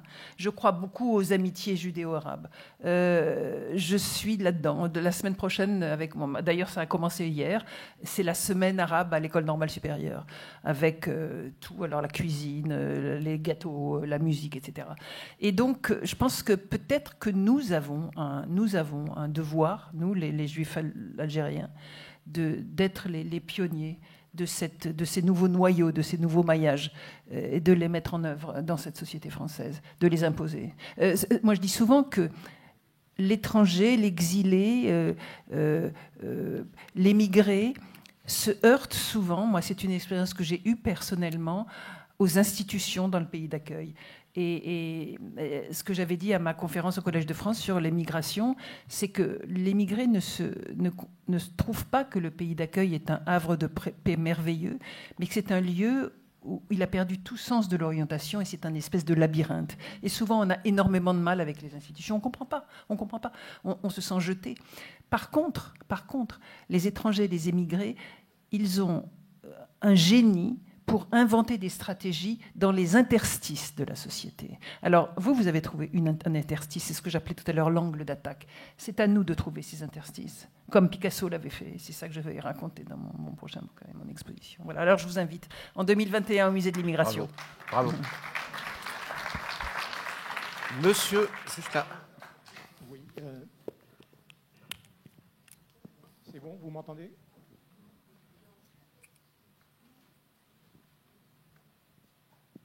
1, 2, 3. 1, 2, 3. On vous entendait ? Mais ça allait, peut-être que... Comme ça ? Ouais, ça va. Voilà. Oui, ma question est pour Madame Cohen-Solal. 2 ou 3 fois, vous avez parlé du code de l'indigénat. Je suis juriste et comme d'autres avant vous ont parlé de ce code, je l'ai cherché. J'ai chez moi un répertoire de tous les textes qui concernent l'Algérie de 1830 à 1895. Et je n'ai pas trouvé ce code de l'indigénat. Il y a des textes alors qui parlent des indigènes, bien entendu. Par exemple, le Senatus Consulte du 14 juillet 1865, qui stipule dans son article 1er l'indigène musulman et français. Article 2, l'indigène israélite et français. D'autres textes, des Grecs émeux, etc. Mais je n'ai pas trouvé de code de l'indigénat, comme il y a pu y avoir un code noir pour les Antilles. Donc, est-ce que vous pouvez me donner la date de publication de ce code de l'indigénat ? 1871. Alors, si j'avais su qu'on en parlerait plus en détail, je l'aurais apporté, mais si vous me donnez votre adresse, je vous enverrai. Allez-y, Florence. Oui, juste permettez-moi. En fait, il n'y a pas de véritable code. C'est un ensemble de mesures qui ont été rassemblées sous le nom de code de l'indigénat et qui étaient des mesures d'ordre exceptionnel, de sécurité et de punition, très simplement, des mesures punitives qui se sont étalées jusqu'à 1881, qui étaient au nombre d'à peu près 40, je crois, et qui sont passés dans l'histoire comme un ensemble qu'on appelle Code de l'indigénat. Mais précisément, il n'y a pas de Code de l'indigénat. C'est une appellation générique pour un ensemble de mesures qui étaient vexatoires et surtout punitives, voilà, et qui étaient strictement, qui désignait les personnes qui allaient subir ces mesures. Voilà. Mais vous ne trouverez jamais un code de l'indigénat, vous trouverez un ensemble de mesures qui s'étalent sur une certaine... Tout à fait, il n'y a pas de code juridique. D'autre part, deuxième question pour Mme Cohen-Solal. Vous êtes spécialiste de Sartre. Et que pensez-vous de la préface de Sartre du livre de Frantz Fanon, Les damnés de la terre, qui dit qu'un Européen d'Algérie mort est un bon Européen, est un bon mort? Alors, vous dites des choses qui sont très très souvent dites contre Sartre en ce moment. Donc on l'accuse de faire l'apologie de la violence. Je dirais que le texte de Sartre à Fanon est un texte magnifique. Moi, je trouve un texte magnifique. Comme je trouve que c'est un texte qui est dans la ligne de son premier texte de 1946, qui s'appelait Orphée noir. C'était une anthologie de la poésie noire et malgache, où il faisait une préface aux poésies de Léopold Sédar Senghor et d'Aimé Césaire, qui étaient littéralement annulés et invisibles dans la société française. C'est Sartre qui a permis de réinventer une nouvelle géopolitique dans ce pays. Sartre, c'était un intellectuel, un héritier, comme dirait Bourdieu, mais un héritier subversif, le fils de la famille Schweitzer, entré premier à l'école normale supérieure, et qui déjà à l'âge de 20 ans a été subversif. Donc il a attaqué l'autorité de l'école normale supérieure. Et c'est lui-même qui, bien que nanti, a compris qu'en 1945, la France ne regardait que son hexagone et ses colonies. Et il a donné la parole à ces invisibles qui étaient des hommes qui avaient étudié en France, parce que donc Césaire né aux Antilles et Senghor au Sénégal, qui était normalien.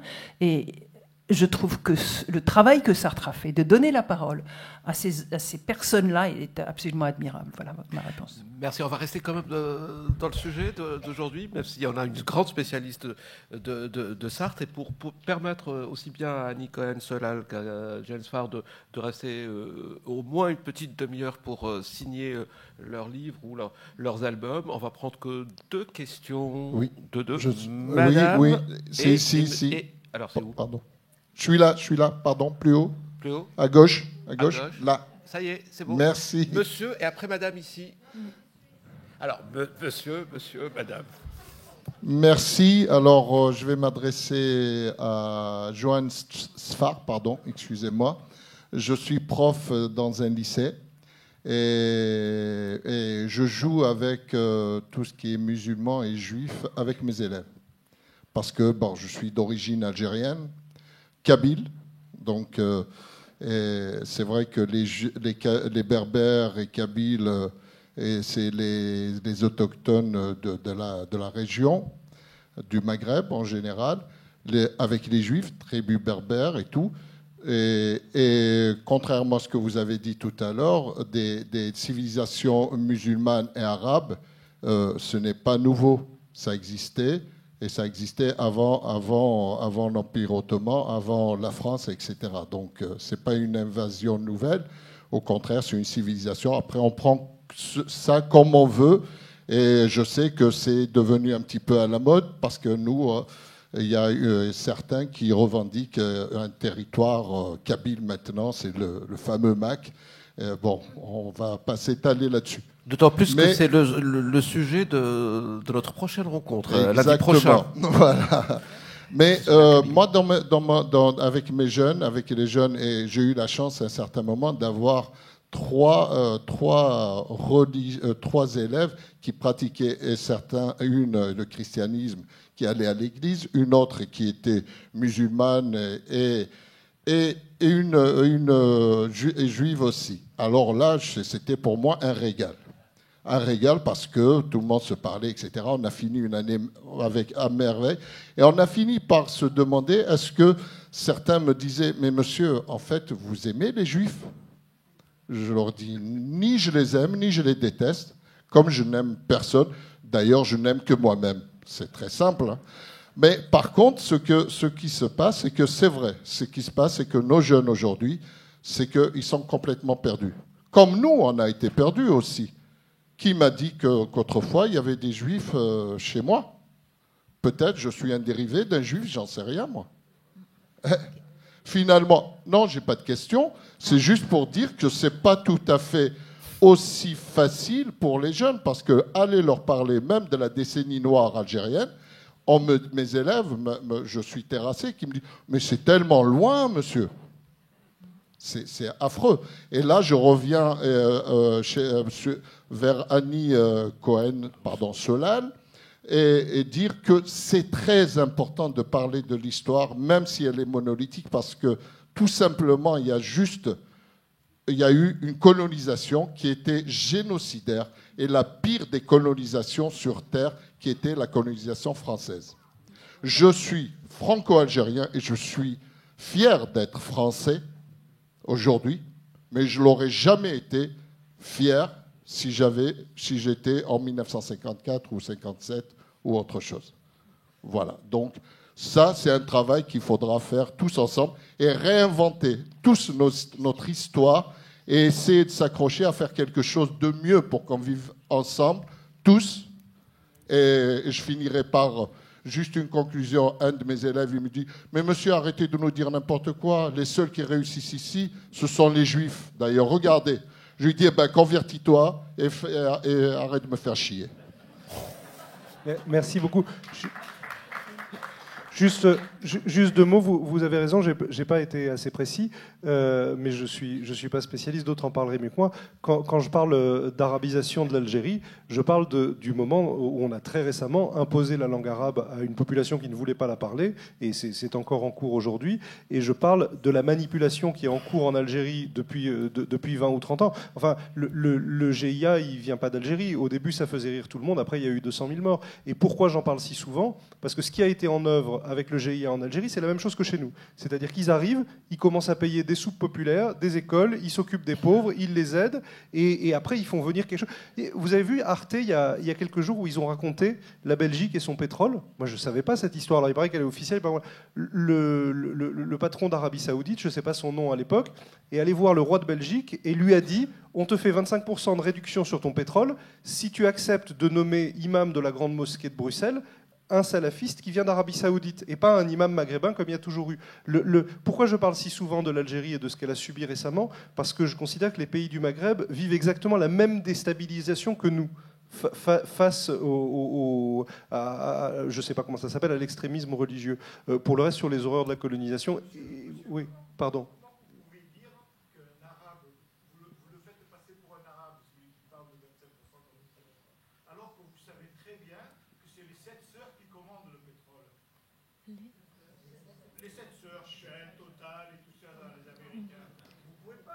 Non, attendez. Quand on parle de l'Arabie Saoudite, il y a eu une explication, parce que moi je fais partie des gens qui sont intervenus pendant 20 ans en milieu scolaire et machin et tout, et qui comprennent pas pourquoi il y a des gamins qui nous ont échappé. Il y a une explication simple qu'on m'a donnée récemment. Aucune secte, n'a jamais reçu autant d'argent que le salafisme pour se répandre. Parce qu'il y a de l'argent sonnant et trébuchant qui est mis pour répandre. Donc les dirigeants, c'est très simple, les rois d'Arabie Saoudite sont obligés d'être bien avec les instances religieuses de leur pays, parce que sinon ils sont déstabilisés. Donc pour faire plaisir aux instances religieuses de leur pays, ils ont accepté qu'avec le commerce du pétrole, on répande aussi un travail idéologique. Et nous, maghrébins ou européens, nous sommes très vulnérables par rapport à ça, parce que nous avons toujours pratiqué un islam ou un judaïsme ou un christianisme beaucoup plus dans l'échange. Voilà, c'est mon sentiment. Bon, alors, l'actualité, c'est que ce soir, il y a le prince Mohammed Ben Salman, qui est le prince d'Arabie Saoudite, qui rencontre le président Macron pour signer un projet culturel de 100 milliards d'euros pour la France, pour la ville de Al-Oula en Arabie Saoudite, dans les Héroïdes nabatéennes. Voilà, donc c'est l'actualité, mais du jour. Hein, du jour. Et donc, on va devoir se positionner par rapport à ça. Monsieur? Oui, s'il vous plaît, 4 petites choses rapides. J'ai une petite nièce qui est enseignante, professeure des écoles, on appelle maintenant, dans les quartiers nord de Marseille. Cette année, elle changeait de classe et je lui dis, ma chérie, à la rentrée scolaire, je lui dis, ma chérie, qu'est-ce que tu vas leur apprendre cette année? Elle m'a dit, je vais essayer de leur apprendre à parler français. La deuxième chose que je voudrais dire, c'est qu'au lycée La Périne de Sidi Bel Abbès, nous étions 1000-1200 élèves et que toutes classes confondues, il y avait 150 élèves dont je faisais partie qui apprenaient l'arabe. La troisième chose, c'est qu'en Algérie, et notamment dans la région d'Oran, après 1920, les Juifs sont devenus des Français et Juifs après. La quatrième, c'est que ma femme, qui n'est pas juive, m'est devenue indispensable le jour où je suis rentré à la maison et que le couscous, ça sentait l'odeur de ma mère. Merci. J'ai dit.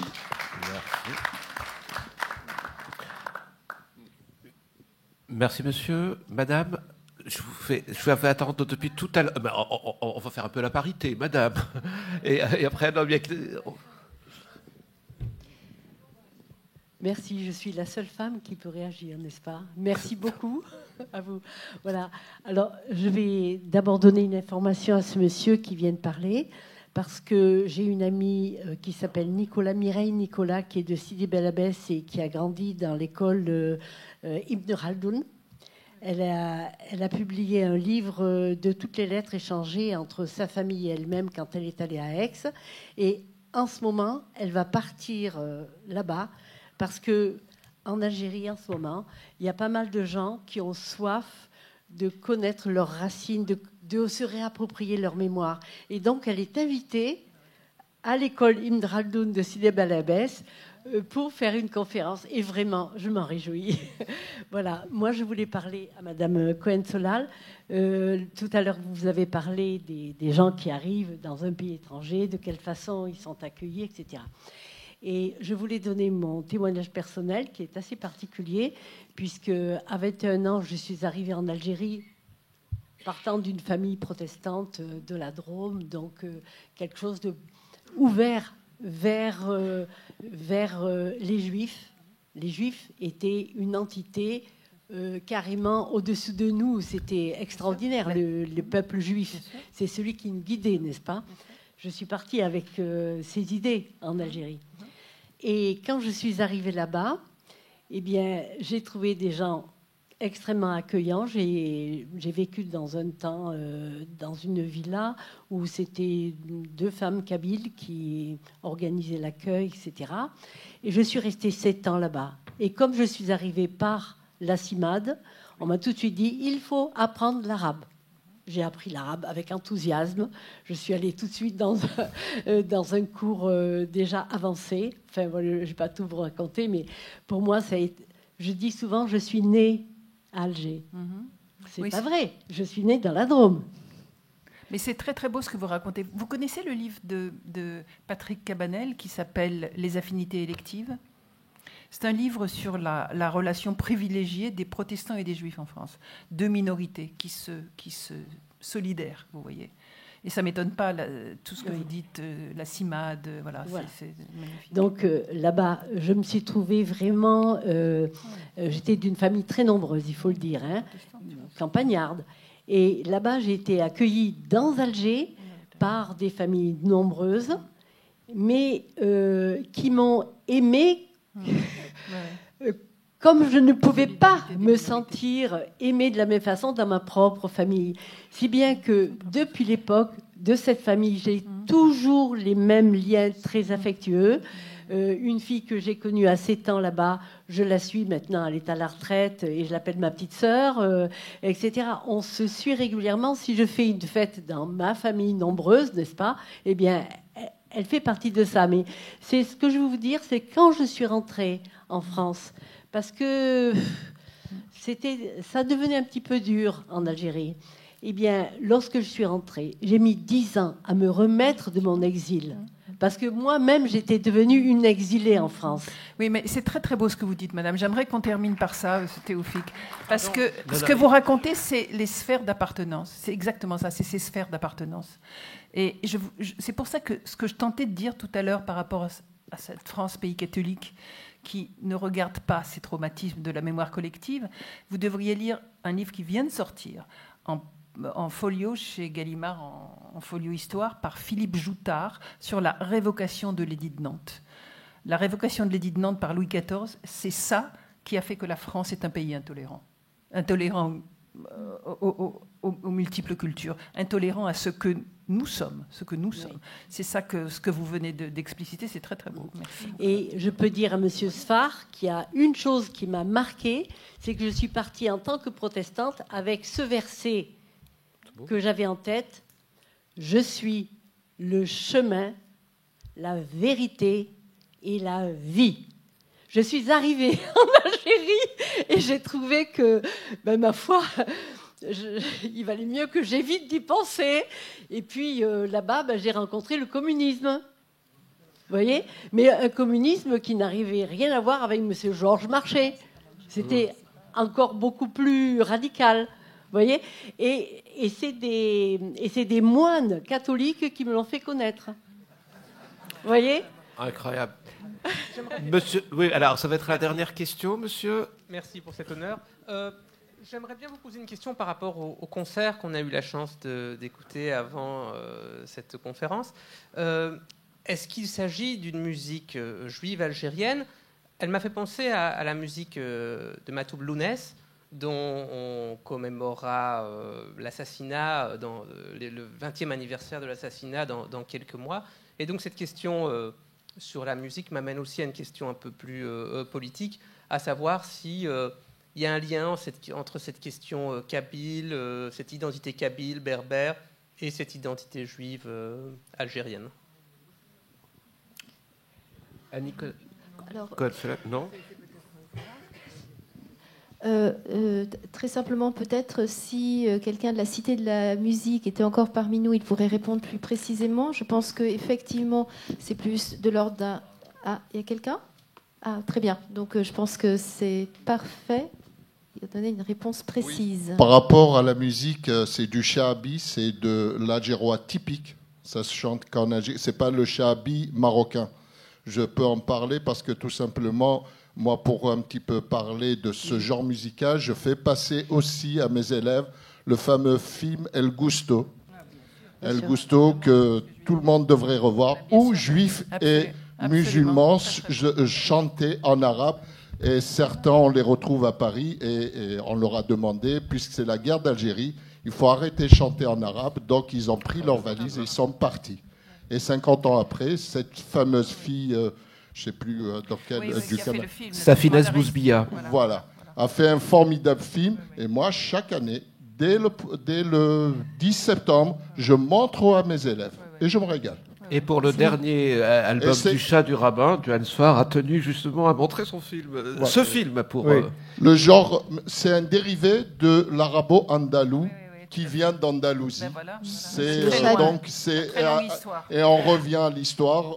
C'est le fameux fameux oud. Le oud, c'est le luth arabe que Zerieb, ayant quitté pour des problèmes en Irak, etc., se retrouve avec les musulmans et les juifs en Espagne et qui se régalent. D'où cet héritage arabo-andalou ou judéo-arabe ou tout ce que vous voulez, et sur du shahabi algérois, typiquement et exclusivement algérien. Très bien. Et quant à la deuxième question, pour véritablement peut-être passer à la séance de signature, je pense que ce qui serait vraiment bien, c'est que nous la traitions la semaine prochaine, sauf si véritablement nos invités souhaitaient y répondre.